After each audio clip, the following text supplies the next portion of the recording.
Hey guys, I'd like to first preface this video by saying that I went through the comments and I took everything into consideration. I changed up the polling rate to 1,000. Even though I did that before, I only changed it in the original video to 100, or was it 125, because it was recommended that I do that. But anyway, I changed it to 1,000. I've also tested this out on both of my mice. So that's the G502, a lot of people have that mouse, as well as the G305, which is a wireless mouse.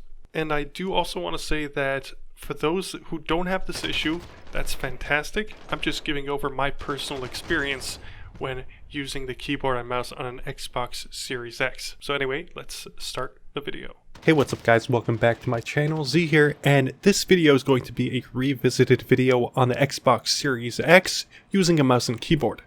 So it's been about, I would say, around 2 months, and I've decided to revisit the Xbox Series X with a mouse and keyboard. Even though I sold mine, I had to borrow it from my little nephew, who was really kind enough to lend it to me for this test. So shout out to Yakov for lending me out his Xbox Series X for this test. Now, if you guys haven't seen my last video on the keyboard and mouse with the Xbox Series X, go ahead and check it out. But in short, if you didn't want to do that, basically I was saying in that video that if you're coming from a good gaming PC and you were thinking of switching over to an Xbox Series X, thinking that you could use a mouse and keyboard, in short, you could, but you're not going to get that nice, smooth, fluid experience, is basically what I was trying to say. Now, a lot of people have come out in the comments section of that video and have said that, what are you talking about? It's extremely smooth, everything is fine, it's perfect, you don't know what you're saying. So this video is mainly for those people commenting on that video, explaining to them exactly what I'm speaking about. And for those of you who know what I'm talking about,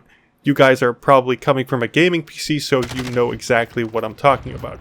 Now, for those of you who don't know what I'm talking about, you guys are probably coming from a laptop, so you're not, or you haven't had that experience of playing on a nice, fast gaming PC with high refresh rates and all that, especially using a gaming mouse. So I want to describe, while giving you guys an example of what it's like playing Xbox Series X with a keyboard and mouse. So for example, if you've ever used a cheap mouse before playing a FPS like Counter-Strike, you'll know that when you move from one point to another point on your mouse pad, it's not going to correlate to the same movement on the screen. That's when you're using a cheap mouse, whereas when you're using a more expensive mouse like a Logitech G305 or G502 or anything with a good sensor in it, you're going to get that same approximate distance that correlates to the movement of the mouse to the screen movement. So now this is the main issue when using a keyboard and mouse on an Xbox Series X, among with some other minor things that I most likely don't have the vocabulary to express, but it's not a very fluid movement, especially when you're coming from a good gaming PC. And this is the point that I'm trying to get across.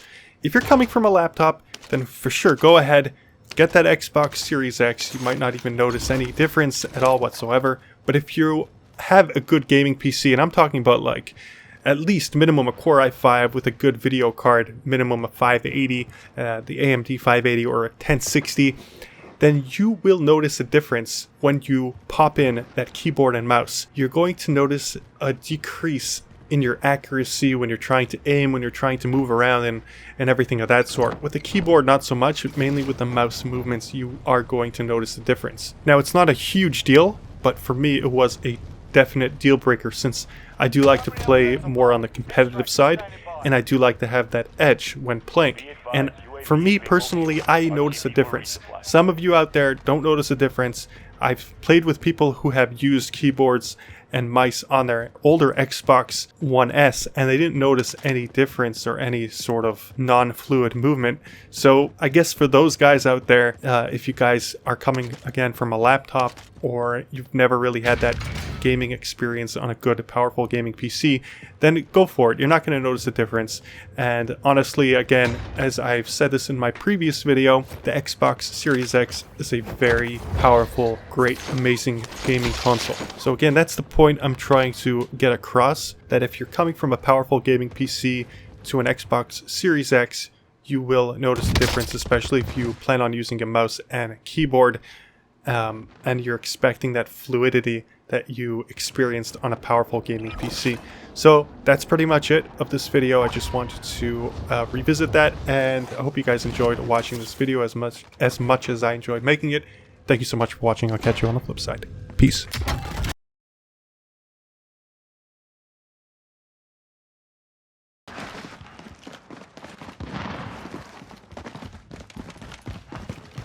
He's coming closer to us, guys. Get ready. He's coming to us.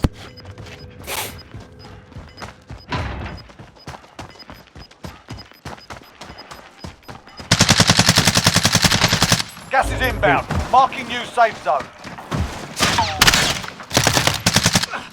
Hey, watch your fire! Throw a grenade! Throwing grenade!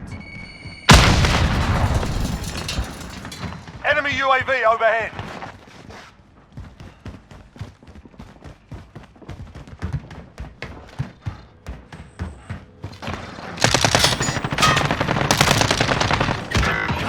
Taking fire! You eliminated the most wanted target. That Good place job. to lie down. Got a fire chef mode? Yeah, I love it. Wow. Let's get I that told on you I would. I told you. Enemy I would UAV overhead. Don't worry about me. Don't worry about me. Good kill, Chico. I've got you! Good kill, Chico. I got him. I got him. Good kill, Chico. Gas Good is stuff. inbound. Marking new safe zone. Got screwed.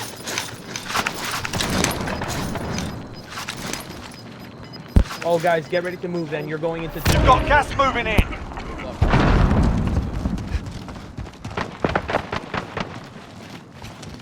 Get up here.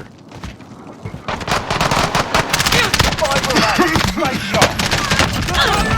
Mission accomplished. All targets eliminated.